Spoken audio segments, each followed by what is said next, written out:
मौसम का मिजाज बदला हुआ था। बरसात के दिन थे। आकाश में बादल इधर उधर भाग रहे थे, आपस में गले मिल रहे थे। कभी छाया तो कभी चमकती धूप हो रही थी। ऐसा लग रहा था मानो सूरज और बादलों में लड़ाई हो रही हो। वहीं गांव के बाहर कई मजदूर एक खेत में मेड़ बांध रहे थे। सभी पसीने में तर फावड़े से मिट्टी खोदकर मेड़ पर रख रहे थे। वहां मौजूद पानी के कारण मिट्टी नरम हो गई थी। तभी गोबर ने अपनी कानी आंख मटका कर कहा, अब तो हाथ नहीं चल रहा है भाई, भोजन कर लें। नीऊ ने हंसकर कहा, मैं तुमसे पहले काम पर आया था। पहले यह मेड़ बांध लो फिर भोजन करना। इतने में गोबर ने कहा, नीऊ दादा, तुमने अपनी जवानी में जितना घी खाया था ना, हमें अब उतना पानी भी नहीं मिलता। नीऊ छोटे कद का सावला, गठीला और फुर्तीला आदमी था। उम्र 50 के ऊपर थी, लेकिन नौजवान उसके बराबर मेहनत करने में हार मान जाते थे। अभी 2-3 साल पहले ही उसने कुश्ती लड़ना छोड़ा था। गोबर, तंबाकू पिए बिना तुमसे कैसे रहा जाता है नीऊ दादा। हमें तो रोटी मिले न मिले, लेकिन तंबाकू बिना हम नहीं जी सकते। दीना, मेहरिया कुछ नहीं करती है। हम तो ऐसी मेहरिया साथ एक दिन न रहें। नीऊ, जवानी तो उसके साथ कटी है, अब बुढ़ापे में उससे कोई काम नहीं होता, तो भला क्या करें। गोबर, तुमने उसे सिर चढ़ा रखा है, वरना काम क्यों नहीं करेगी। दिन भर मजे से खाट पर बैठी चिलम पीती रहती है और गांव भर से लड़ती है। तुम जरूर बूढ़े हो गए हो, लेकिन वो अब भी जवान ही है। उसी वक्त दीना बोला, जवान औरत क्या उसकी बराबरी करेगी। आज भी सिंदूर, बिंदी, काजल और मेहंदी में उसका मन बसता है। रंगीन धोती और गहनों के बिना हमने तो कभी उसे देखा नहीं। तुम सीधे हो इसलिए निभा रहे हो, नहीं तो गली गली ठोकरें खाती। गोबर, मुझे तो उसके दिखावे पर गुस्सा आता है।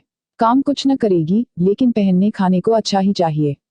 नीऊ, तुम नहीं जानते बेटा, जब वह आई थी तब मेरा हाल ऐसा न था। वह रानी की तरह रहती थी। वक्त बदल गया, लेकिन मन तो अब भी वही है ना। जरा सा चूल्हे के पास बैठ जाए तो आंखें लाल हो जाती हैं। मुझसे तो यह हाल नहीं देखा जाता है। यहाँ से जाकर पानी लाऊंगा और रोटी बनाऊंगा, तब जाकर खाएगी। तुम्हारी तरह अकेला रहता तो तंबाकू की 4 फूंक मारकर और 1 लोटा पानी पीकर सो जाता। जब से बिटिया मरी है तब से वह और सुस्त हो गई है। उसके मन को काफी धक्का लगा है। माँ की ममता तुम नहीं समझोगे बेटा, पहले तो डांट डपट देता था, अब किस मुंह से बोलूं। दीना, कल तुम पेड़ पर काहे चढ़े थे। नीऊ, बकरी के लिए पत्ती तोड़ रहा था। बिटिया को दूध पिलाने के लिए बकरी ली थी। अब वह भी बूढ़ी हो गई है, लेकिन थोड़ा दूध दे देती है। उसका दूध और रोटी ही मेरी मेहरिया का आधार है। शाम होते ही नीऊ घर पहुंचा। उसने लोटा उठाया और नहाने की तैयारी करने लगा। तभी स्त्री ने खाट पर लेटे लेटे कहा, इतनी देर क्यों कर दी। काम के पीछे प्राण मत दे दो। जब पगार सबको बराबर मिलती है तो अकेले तुम क्यों जान देते हो। नीऊ का मन प्रेम से भर गया। उसने सोचा, मेरी स्त्री के दिल में मेरे प्रति कितना प्रेम है। उसे मेरे मरने जीने की चिंता है। नीऊ बोला, तू जरूर पिछले जन्म में देवी रही होगी। बुढ़िया बोली, रहने दो, चापलूसी बंद करो। हमारे आगे कौन है जिसके लिए इतना हाय हाय करें। नीऊ नहाकर लौटा और रोटियां बनाने लगा। चूल्हे से आलू निकालकर उनका भरता बनाया और दोनों साथ खाने लगे।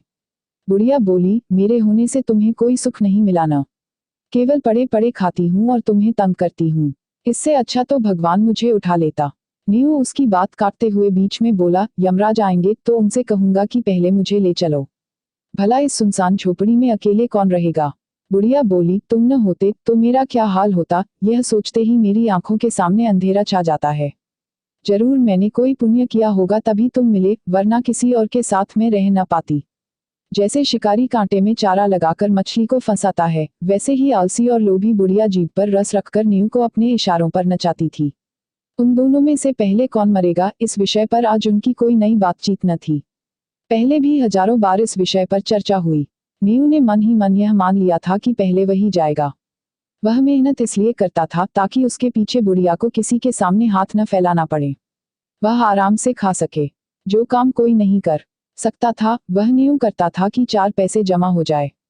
बुढ़िया के बगैर वह अपने जीवन की कल्पना भी नहीं कर सकता था, लेकिन आज की बात ने नीऊ को सोच में डाल दिया था।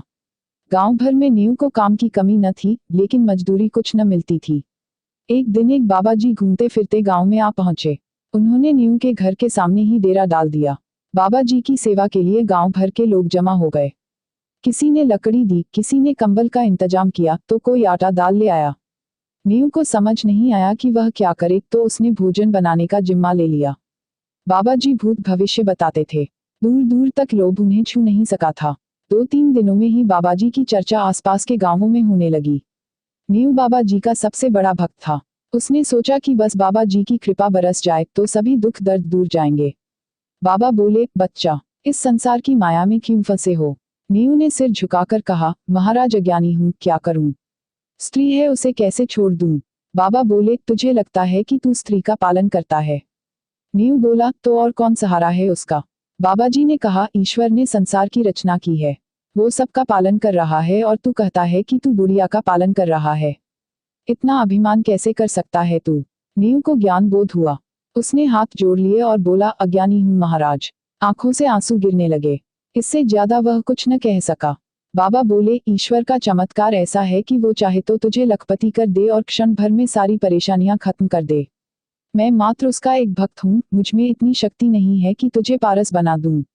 तू सच्चा, ईमानदार और साफ दिल का इंसान है। मुझे तुझ पर दया आती है। तेरे पास कुछ चांदी हो तो बता, मैं तुझे अमीर बना दूंगा। नीऊ का मन खुशी से खिल गया। नीऊ बोला, मेरे पास चंद पैसे हैं और मेरी घरवाली के पास चांदी के कुछ टूटे फूटे गहने होंगे, मैं ले आऊंगा। बाबा बोले, जितनी चांदी मिल सके कल रात तक ले आ। मैं तेरे सामने चांदी को हांडी में रखूंगा। प्रातःकाल हांडी आकर निकाल लेना। नीऊ के चेहरे पर खुशी दौड़ गई। इतने में बाबा बोले, लेकिन ध्यान रहे, इन अशरफियों को जुआ खेलने, शराब पीने या बुरे काम में खर्च मत करना, वरना कोड़ी हो जाएगा। एक और बात, किसी से इस बात की चर्चा मत करना। नीऊ वहां से चला आया। खुशी के मारे रात भर उसे नींद नहीं आई। सुबह होते ही वह 2-4 आदमियों के पास उधार मांगने पहुंचा। लोग उसका भरोसा करते थे, इसलिए पैसे दे दिए। नीऊ ने किसी तरह 50 रुपये जोड़ लिए। 25 रुपये उसके पास पहले से थे, लेकिन असल दिक्कत बुढ़िया से चांदी के गहने निकलवाने की थी। उसे समझ नहीं आ रहा था कि वह क्या बहाना बनाए। नीऊ को एक तरकीब सूझी। वह बुढ़िया से बोला, तेरे गहने बहुत मैले हो गए हैं, ला मुझे दे, रात भर मैं खटाई की हांडी में डालकर इन्हें साफ कर दूंगा। बुढ़िया ने गहने दे दिए। देर रात जब वह सो गई तो नीऊ गहने लेकर बाबा जी के पास पहुंचा। बाबा ने मंत्र पढ़ा और हांडी में गहनों को रखकर नीऊ को आशीर्वाद देकर विदा किया। नीऊ घर तो लौट आया, लेकिन उसकी नींद गायब थी। वह करवटें बदलता रहा। सुबह तक का इंतजार किए बगैर वह अंधेरे में ही बाबा जी के पास पहुंचा। वहां पहुंचते ही उसके पैरों तले जमीन खिसक गई। बाबाजी वहां नहीं थे। नीऊ की छाती धक धक करने ली। वह इधर उधर बाबा को खोजने लगा। हाट तालाब सब जगह देखाया, लेकिन बाबा कहीं नहीं मिले। पूरे गांव में बात फैल गई। सब तरह तरह की बातें करने लगे। लोगों को लगा कि बाबा जी नीऊ को बड़ा पसंद करते थे, उसे जरूर बताकर गए होंगे। नीऊ की तलाश करते हुए सभी गांव वाले उसकी झोपड़ी के पास पहुंचे। बुढ़िया बाहर आई। तभी एक ने कहा, नीऊ ने मुझसे पैसे उधार लिए थे, कहा था शाम को लौटा दूंगा। बगल में खड़े दूसरे आदमी ने भी यही बात कही। इतने में बुढ़िया रोने लगी और बोली, बीते रोज उसने मेरे सारे गहने मांगे थे, अब पता नहीं कहाँ चला गया। बुढ़िया नीऊ को गालियां देने लगी। अब लोग पूरी कहानी समझ गए। वो जान गए कि बाबा नीऊ को ठगकर फरार हो गया है। बेचारा नीऊ सीधा आदमी बाबा के झांसे में फंस गया। अब लाज के मारे सामने नहीं आ रहा है। किसी तरह 3 महीने बीते। झांसी जिले में धसान नदी के किनारे एक छोटा गांव था, काशीपुर। वहां नदी किनारे एक पहाड़ी टीला था। एक साधु कई दिनों से वहां ढेरा जमाए बैठा था। नाटा कद, सांवला रंग और गठीले शरीर का आदमी था। यह नीऊ था जो साधु के वेश में अब दुनिया को धोखा दे रहा था। यह वही नीऊ था जो कभी मेहनती और ईमानदार हुआ करता था। गांव से दूर नई जगह आने के बाद भी उसे अपना घर, गांव और बुढ़िया बहुत याद आते थे। वह हर रोज बस यही सोचता था कि कब वह अपने गांव वापस लौटेगा और खुशी से जीवन बिताएगा। ढोंगी बाबा को याद कर उसका मन दुखी भी होता था। उसका हाल ऐसा था कि अगर अभी वह बाबा को पा जाए तो उन्हें कच्चा ही खा जाए। खैर, यहाँ बाबा बनकर नीऊ किसी तरह गुजर बसर कर रहा था। उसके भक्तों में एक सुंदर स्त्री शामिल थी, जिसकी शादीशुदा जिंदगी कुछ ठीक नहीं थी। एक दिन पारिवारिक कलह के बाद वह रूठकर मायके आ गई। तब से उसका पति उसे लेने नहीं आया था। वह स्त्री किसी तरह अपने पति को वश में करना चाहती थी। एक रोज उसने बाबा जी को अपनी समस्या बताई। नीऊ को जिस शिकार की आस थी, वह उसे मिलता दिखाई पड़ रहा था।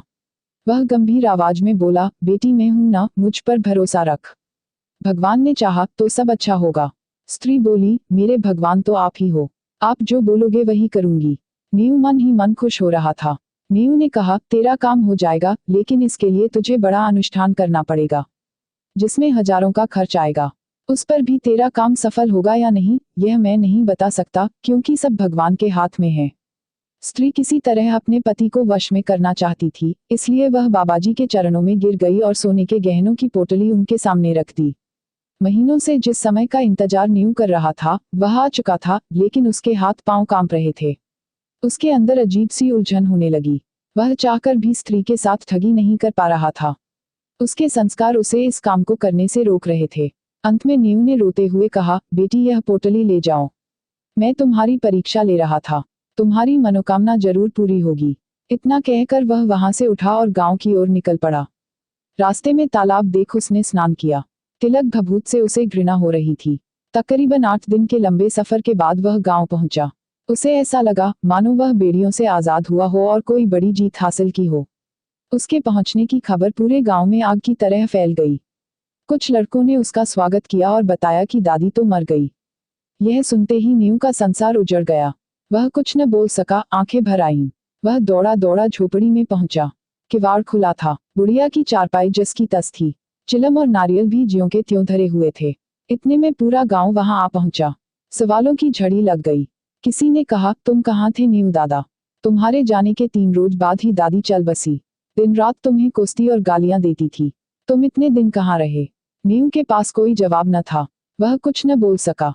बिल्कुल मौन हो गया, मानो जिंदा लाश। उस दिन के बाद से किसी ने नीव को हंसते बोलते नहीं देखा। वो ना किसी से कुछ कहता और ना कुछ मांगता। गांव के बाहर सड़क किनारे वो बैठ जाता है, जो राहगीर दे जाते उसी से अपना गुजारा करता।